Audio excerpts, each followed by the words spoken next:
கபாலீஸ்வரர் கோவிலில் கலாச்சார மையம் கட்டுமான பணிகள் நிறுத்த கோரி வழக்கானது சென்னை உயர்நீதிமன்றத்தில் தொடரப்பட்டுள்ள நிலையில் இதுகுறித்து தமிழக அரசு பதிலளிக்க சென்னை உயர்நீதிமன்றம் உத்தரவு பிறப்பித்துள்ளது. அதனை அண்மை செய்தியாக நாம் பார்த்துக் கொண்டிருக்கிறோம்.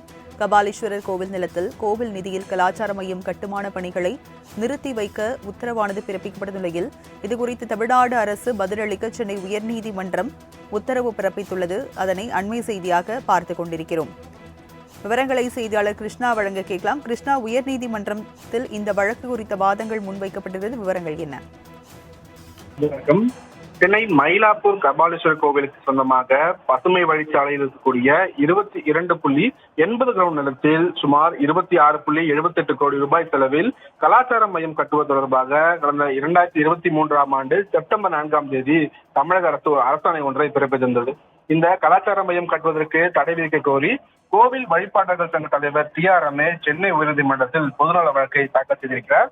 அந்த மனுவில் இந்து சமய அறநிலைத்துறை சட்ட விதிகளை பின்பற்றாமல் உரிய அதிகாரம் இல்லாமலும் இந்த அரசாணை பிறப்பிக்கப்பட்டுள்ளதாகவும் 88 கோடி ரூபாய் மதிப்புடைய இந்த நிலத்தில் கலாச்சார மையம் கட்டுவதன் மூலம் ஆண்டுக்கு 10 கோடி ரூபாய் வாடகை வருவாய் பாதிக்கப்படும் எனவும் கோவில் நிதி 28 கோடி ரூபாயை கட்டுமானத்திற்கு பயன்படுத்துவதால் ஆண்டுதோறும் 2 கோடியே 50 லட்சம் ரூபாய் வட்டி வருவாய் பாதிக்கப்படும் எனவும் அந்த மனுவில் தெரிவிக்கப்பட்டுள்ளது.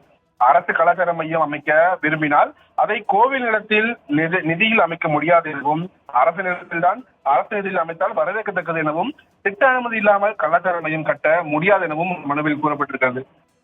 கலாச்சார மையம் கட்டுமான பணிகள் துவங்கியுள்ளதால் அந்த பணிகளுக்கு தடை விதிக்க வேண்டும் எனவும் இது சம்பந்தமான அரசாணையை ரத்து செய்ய வேண்டும் எனவும் அந்த மனுவில் கோரிக்கை வைக்கப்பட்டுள்ளது.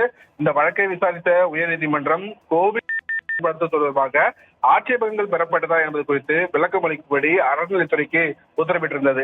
இந்த வழக்கு நீதிபதிகள் ஜியா சுவாமிநாதன் மற்றும் நீதிபதி BB பாலாஜி அமர்வு முன்பு இன்று மீண்டும் விசாரணைக்கு வந்தபோது உரிய அனுமதிகளை பெறாமல் எந்த கட்டுமானமும் மேற்கொள்ளப்பட மாட்டாது எனவும் கோவிலின் நன்கொடையை பயன்படுத்துவதாக இருந்தால் மட்டுமே ஆட்சேபங்கள் கோர வேண்டும் எனவும் இந்த கலாச்சார மையம் மூலமாக கோவிலுக்கு வருவாய் கிடைக்கும் எனவும் அரசு தலைமை வழக்கறிஞர் நீதிமன்றத்தில் விளக்கம் அளித்திருந்தார்.